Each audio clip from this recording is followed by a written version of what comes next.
There is Formula One out in the Italian city of Imola this weekend after floods had forced the race to be cancelled last year.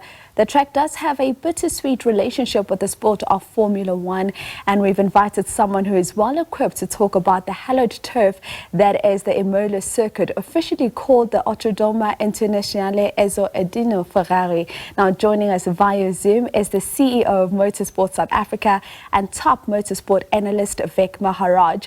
A good morning to you, Vic. Thank you so much for joining us on Sports and Money Live. Always a pleasure having you. Good morning. Thank you for having me. Now, Vic, we look at what's happened in a couple of weeks when it comes to the sports of Formula One, and something that definitely grabbed a lot of headlines was the news of Adrian Newey leaving Red Bull. Let's talk about the impact that he has had on the sports of Formula One and where we are likely to see him moving to, because he has said that he possibly wants to be with a new team for the next 5-year period. Yeah, I think it's huge news. A lot of people have actually said that it's probably larger news than Lewis Hamilton moving to Ferrari. I think if you look at the impact Adrian Newey has had over his teams, March, Williams, McLaren, and obviously Red Bull, he's probably been the pivotal person who's actually made the cars competitive, championship-winning cars that all these huge racing drivers that we all know about have used to great effect. Lewis Hamilton has said, and maybe trying to influence Adrian Newey, that it would be fantastic to work with Adrian, to work at Ferrari. Can you imagine both of them ending their careers at the, as you talked about, the hallowed turf of the Imola Grand Prix, but the hallowed turf of Ferrari? It would be a fairy tale of note.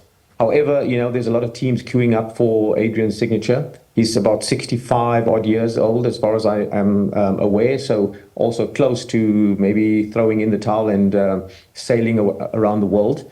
So there's quite a few things pulling at his heartstrings. I think if the rules and regulations are interesting to him and he feels that he is necessarily challenged in terms of building a good car, then I think he probably would sign for a team like Ferrari to end his Formula One life. However, I have quite an interesting take on it. I think that there is a team that not anyone is actually talking about for Adrian's signature, and that is the Andretti GP team. A lot of the Formula One infrastructure has said that Andretti needs credibility to come into Formula One, and what better way to try and get Adrian Newey's to work for them. And that would be interesting. And I want to touch a little bit deeper on Ferrari, because this is a team where we've seen them changing out Charles Leclerc's race engineer, Xavi Marcos. We've seen them recruiting the likes of Senna. We've seen them getting into Mercedes and getting the likes of D'Ambrosio. They seem to be a team that is really strengthening themselves in all the right areas at this moment. I think the huge thing with Ferrari was when they appointed their CEO at the moment, and essentially Frederic Vasseur, who joined from Sauber, has got a huge history in motorsport, a great leader, and I think he's put together a very, very good team. It kind of strikes me in the same vein as Jean Todt when the Michael Schumacher era of Ferrari started, and he just very interestingly worked on the team and got right people, the right personnel in place, and it looks almost a carbon copy of what is happening now. So I think that looking at Ferrari, look at how their car has developed from last year to this year. There's huge upgrades to the Ferrari car for the Imola Grand Prix. A lot of teams are talking up their chances in terms of maybe taking the fight to Red Bull amongst other teams.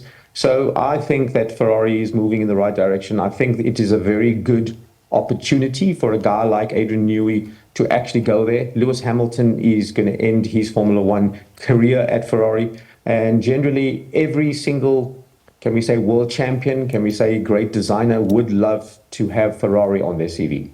Indeed, and we cannot have this chat about Formula One and what's been happening of late without touching on Lando Norris and what he was able to do in Miami. I mean, you look at that car that he was driving, the fastest car on the track. So we speak about teams doing right things at the right time, and we can't ignore what McLaren were able to do out in Miami. Yeah, I think it's unbelievable what they've done in the last sort of year and a half. The team has absolutely understood what is required with these current regulations in terms of the aerodynamics. They've restructured their teams, new team manager, team principal. And generally, it looks like a team that's got great direction, great leadership, and obviously they've got two great drivers. And Lando has certainly stepped up. We all knew that Lando was going to get that win. And generally, what happens in motorsport, and especially in Formula One, when you get that first win, that sort of jump in confidence is huge. We'd always talk about the floodgates opening with more wins.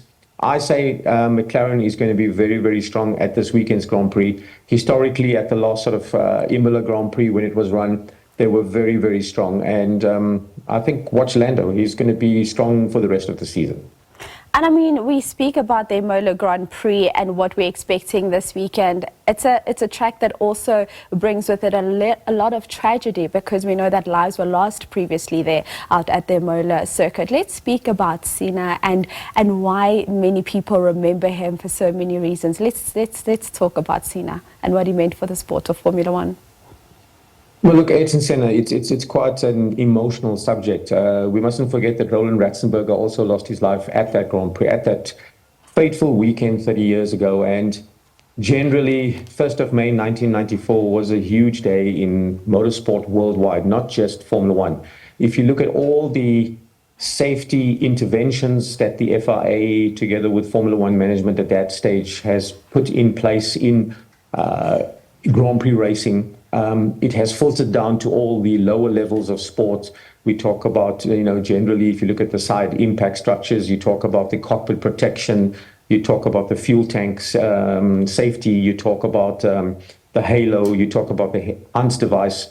All of these things came through the Formula One ranks and has filtered down and has really improved motorsport safety across the world.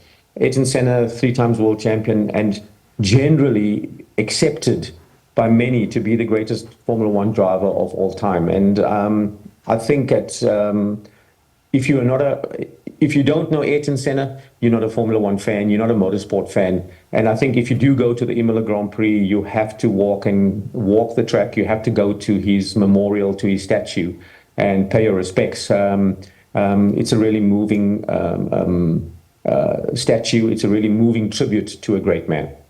Indeed, Vic, always a pleasure chatting to you when it comes to Formula One, and thank you once again for making yourself available this morning. Absolute pleasure. Thank you.